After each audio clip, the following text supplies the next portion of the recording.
A lot of people have been asking me about the interest rate situation, and it's a great question, and everyone should know about it. So, but my thing that I want to say first of all is be alert but not alarmed, okay? Because it's actually not that bad. In fact, what's really happening is interest rates is going back to a normal level, more normal level.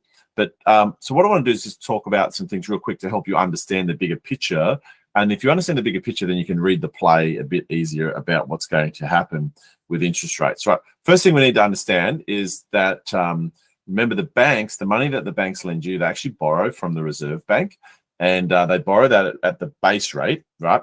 And then they lend it to you at the retail rate. And the difference between the two is their profit margin, right? So that's how that works. And so the Reserve Bank puts its rate up and down, and then therefore the banks have to put their rate up and down. So just remember that. And so then the Reserve Bank itself is a government bank, basically owned by the government.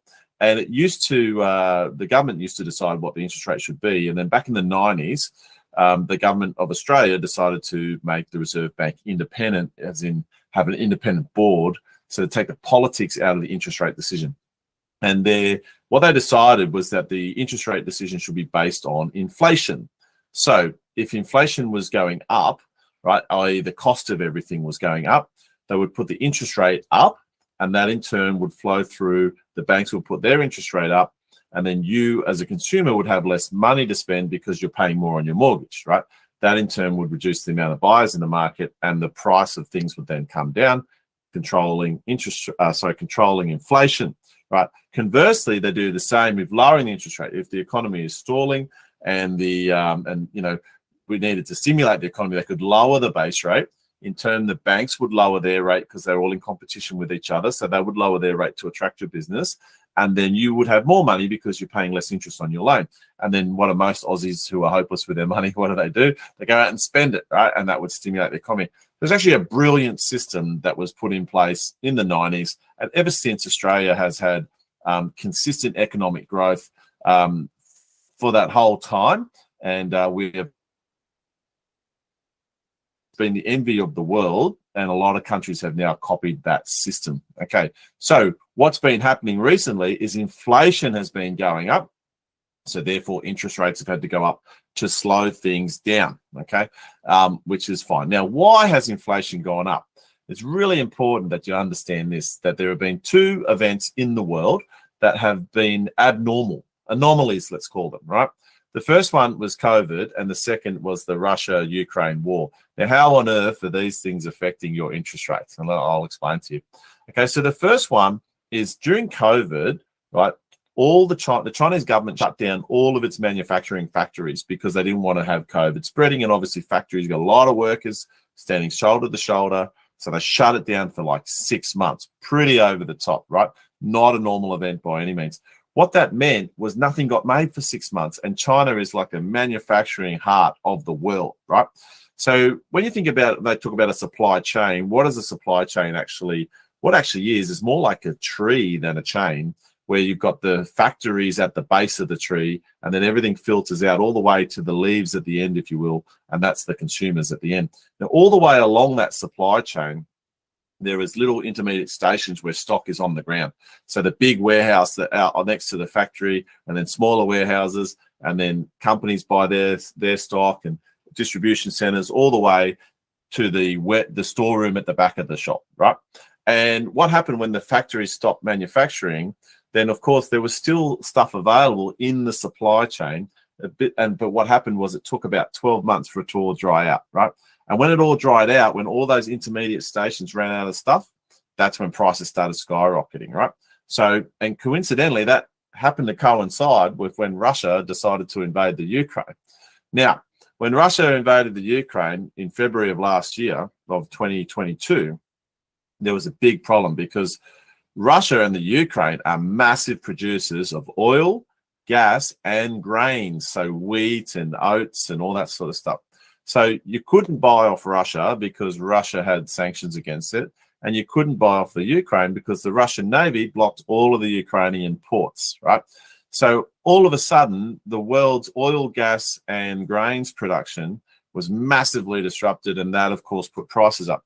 So these two events sort of coinciding with each other then created massive inflationary pressures. Now, fortunately, we have what's called a global free market economy now, where basically if you used to buy your grain off the Ukraine and you can't buy it off them anymore, what are you going to do? You're going to go and find somewhere else to buy it from. And so you would go over to Brazil maybe and say, hey, can we buy some grain off you? And they say, sure, we're sold out this year, but we're planting more next crop and you can buy some off us for then. And so what happens is the global economy sorts itself out, and that's starting to happen now already. Also, the Chinese factories have been back in action for about 12 months now, and they are manufacturing at rates as high or higher than they ever have. So all that supply is now coming through the chain.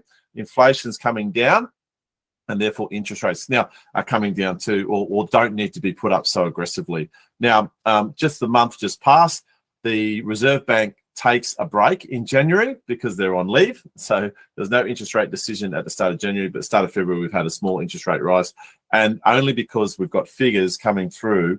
But what's going to happen in the next few months, inflation is basically just going to calm and interest rates will stay the same. And I believe interest rates are actually going to be put down again in the second half of the year, because I believe they've been too aggressive, and these things that have happened have been anomalies. It's not like the whole world's booming and inflation saying off. It's just been these two anomaly events that happen. So I think what's going to happen is that the effects of those are going to dissipate, and they're going to be back where we started, where we need to stimulate the economy again. So if you're worried about interest rates, first of all, I want to say, don't worry, they're back at normal levels now. You can still get positive cash flow investment properties, would you believe? Because we are doing it as a company every day. And if that's something that you want to do, go and give us a call, just message us, or comment to this email or post wherever you're seeing it. My team will be in touch.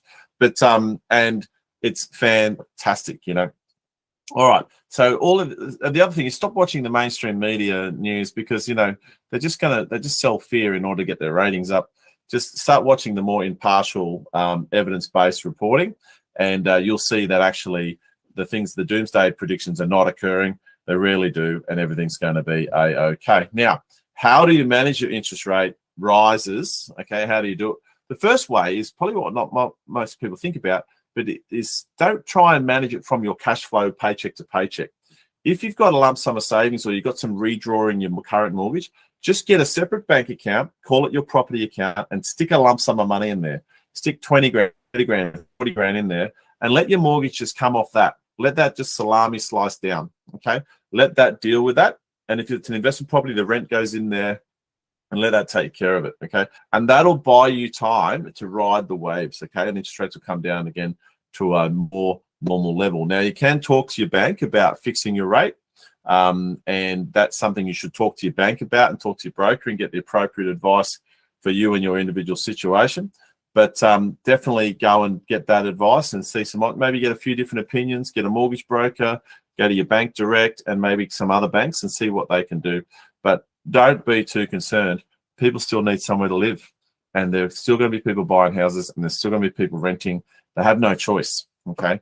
And just remember, supply and demand is people who need somewhere to live, number of houses that are available for them to live in. And guess what? We've got a shortage of houses and an increase in demand. House prices are still going to go up, even though interest rates have risen a little. That's it from me. If you've got any more questions or comments, feel free to reply to the email if you're getting this via email, or comment below on social media. Love to hear your comments. Love to hear your questions. Maybe I can do some subsequent videos that cover that. Cheers.